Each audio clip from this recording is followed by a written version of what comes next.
Hello guys. Hi guys. Ito yung video number 1 para sa gagawin naming vlog. Vlog. So I'm Joker. Ito si Carl. You can call me Selvi if you would like. Sevi. So ngayon tatanungin natin si Carl kasi tatanungin ko si Carl dun sa tinanong sa question sa Showtime na sa napanood kong clip. Huh? Alin ba yung mas masakit daw? Having someone you can't love or loving someone you can't have? Loving someone you can't have. Bakit siya mas masakit? Masakay na. Masakay na. Masakay na. To the experience ba to? Meron ka na bang minahal na hindi ka gusto? So mas masakit yun? Hindi ko alam.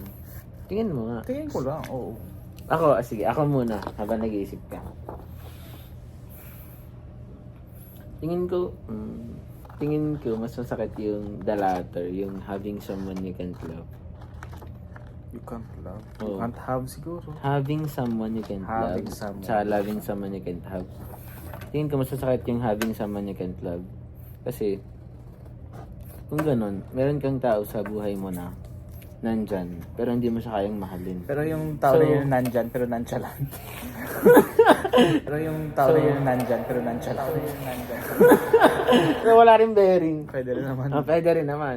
Pero yun tingin ko kasi if you have someone in your life na you can't love, masakit yun sa'yo.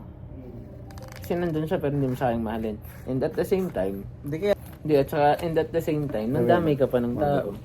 So yan, and at the same time, bukod sa hindi mo siya kayang mahalin, nagpaasa ka pa ng tao, nandamay ka pa. Ayun lang. Minsan Yun, ang ganun kaya- ako eh. Yun yung tingin ko na pain dun. Kasi sa loving someone you Hindi, can't dapat- have. Nakakasakit tayo. Okay yun eh. Sa bagay, kung Hindi, can't dapat- have. Nakakasakit tayo. Okay yun eh. Sa bagay, kung yun yung goal mo. Ganun yung goal ko minsan eh. Aba, nananahimik ako dito. Wait, guluhin ko yung buhay. Kasi kung loving someone you can't have, it happens naman talaga eh. You can love people from afar. Oo. Di ba? Kasi hindi naman palagi na pwede mo siyang mahalin. Hala, iba ang sakit. So, alin sa'yo? Yun nga. Having someone. Parang nakampagod. Ayun ako.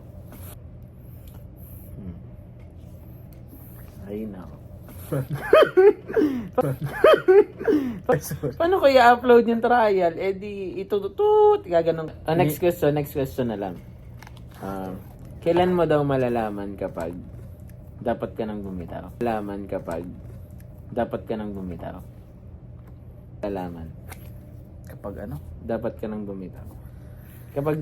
Kapag stop na. Kunang bumitaw. Stop na. Kunang bumitaw. Kapag ano na? Sa relasyon, di ba may nakarelasyon ka na naman? Kapag Kailan wala ka ka nang bang- maramdaman. Kapag nag-aaway na kayo tapos okay lang sa'yo na nag-aaway kayo. Wala nang feeling. Kumbaga wala nang bearing or weight yung words niya sa'yo at yung feelings. Wala na.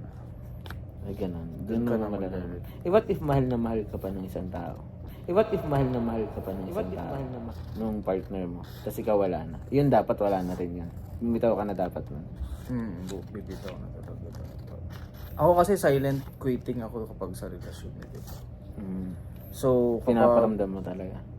Oy.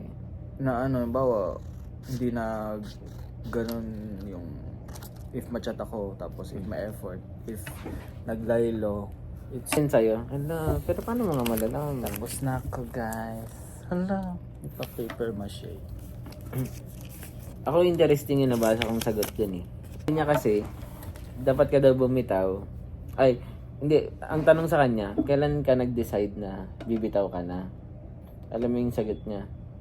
Nung tinanong ko yung sarili ko, if this is what I wanted to be treated for the rest of my life. okay lang ba sa'yo na ganyan laging nararamdaman mo for the rest of your life? Doon daw niya nalaman na, oo nga, no. Dapat alam ko yung worst. Hala. Ganun ba yan? Hindi. Pwede naman. Depende.